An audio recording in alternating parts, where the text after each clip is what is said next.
Hello guys, welcome. So you guys, news of the failed attack on Apostle Suleman has been public for a while. For those who don't know, he and his convoy was attacked and seven people lost their life in the whole shootout, but he was lucky to not have been involved. And one of the reasons why he was lucky was the fact that he and his people, his family, at least his immediate family, were in a bulletproof car. The other seven people who lost their life in that incident, obviously, their car could be penetrated.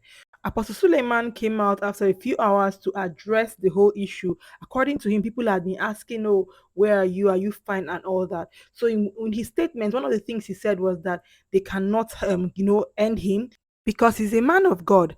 And after he said that, another of his fellow man of God, yes, Reverend Father Francis, came out to talk about what Suleiman said, and he wasn't having it. In this statement, he was talking about the fact that in a bid to end Suleiman's life, seven people ended.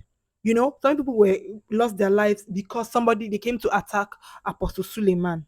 And just like Reverend Father here, me too, I found the whole statement insensitive. And I said in my first video that to me, Apostle Suleiman is not the victim in this whole matter. The victims are those people who had to lose their lives because people came to attack Apostle.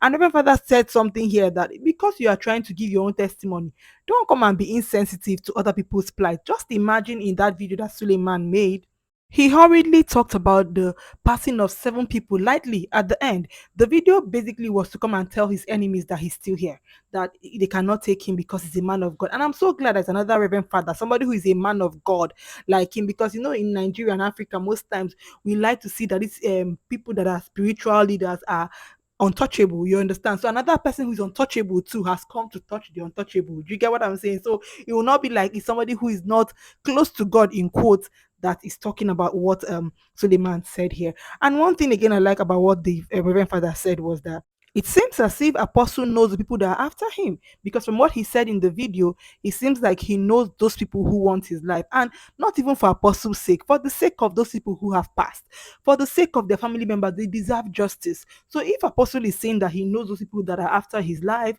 or hinting that yeah, he might know where they are coming from, then he should tell the police, and the police should know what to do about seven whole lives. I think it's only sometimes people pass and we just take it lightly. Seven people pass, and somebody is coming to throw a statement on social media anyhow. I think that with all these things, if the police is going to hear and do anything, no, because sometimes people come on social media and throw heavy things lightly. So if the police are really trying to solve a crime, somebody is saying, I know the people who are responsible for this. I think the next thing that should be done is go meet the person, investigate, and know, okay, who is after your life? Because if truly they are after Apostle's life, that means I'm sure that they are not resting. If nothing happened, if the people are not caught, that means Apostle's life is still at risk.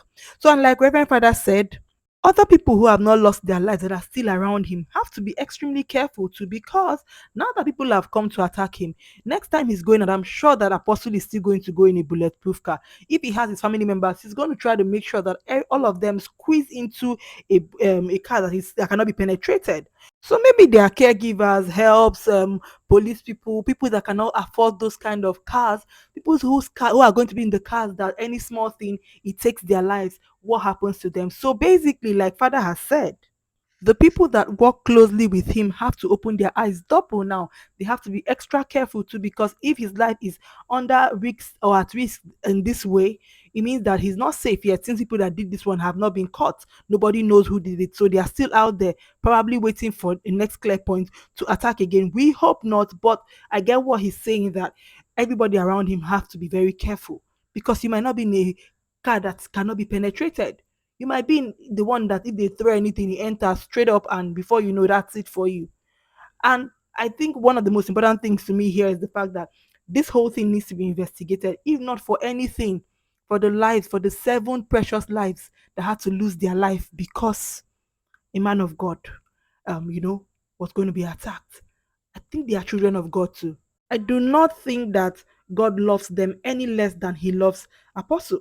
You get? So even if Apostle wanted to come share his testimony, I felt like there would have been a more sensitive way for him to have shared it, maybe more sensitive than sounding like. The reason why you are here and they are not is because you're a man of God, and maybe they are not as men of God as you are. But let me know your thoughts are in the comment section. It's a roast run. I thank you so much for watching. If you liked this video, you know what to do. Like it, please share, subscribe, turn on the bell, follow us on our Facebook page. I'll see you in my next video. Bye.